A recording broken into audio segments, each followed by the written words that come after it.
Jadi di sini ini yang kita masuk ke dalam trap dari orang-orang yang memang takut bahwa kita bisa mandiri, udah kaya, sumber daya alam, rakyatnya sudah bineka, kebinekaan itu meningkatkan kemampuan dia lebih produktif, lebih ide-idenya lebih cemerlang, kelihatan ternyata dia mampu membuat kapal terbang yang paling canggih.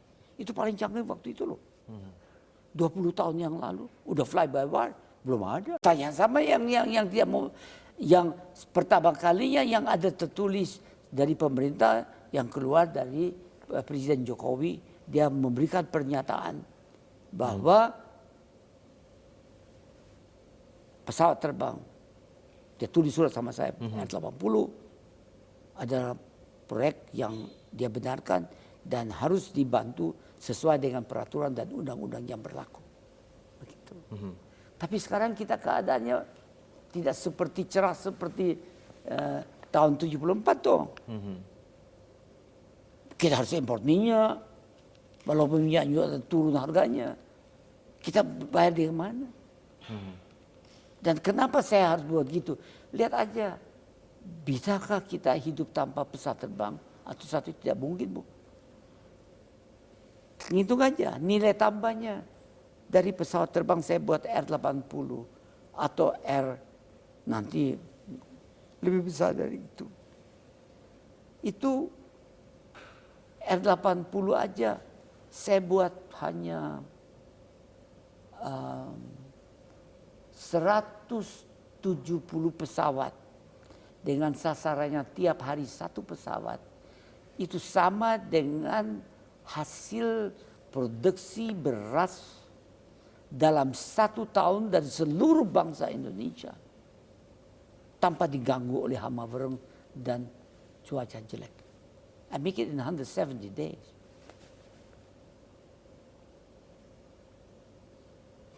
Bicara begitu.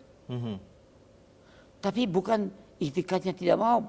Saya rasa pemerintah sekarang itu dia berusaha dalam kemampuannya. Tapi mereka punya masalah sendiri sekarang kan yang tidak bisa, tidak mungkin dia korbankan kepentingan rakyat banyak.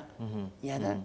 Ya ini kita sudah hilang momentumnya. Bisa bayangkan, andai kata tahun 2000 itu kita nggak ditikam, tetap ada.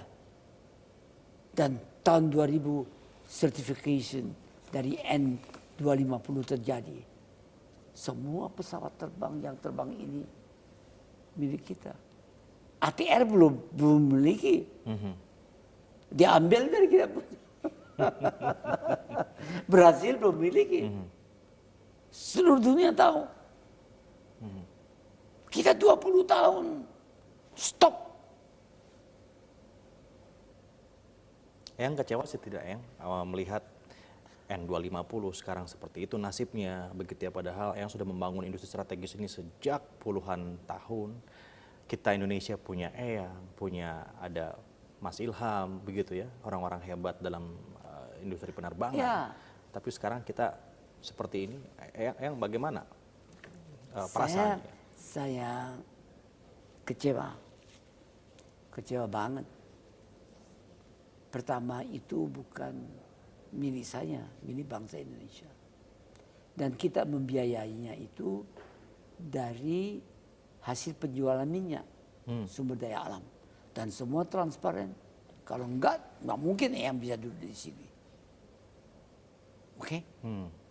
Kalau ada yang aneh-aneh, enggak mungkin yang bisa jadi calonkan jadi wakil presiden. Dan presiden. Enggak mungkin.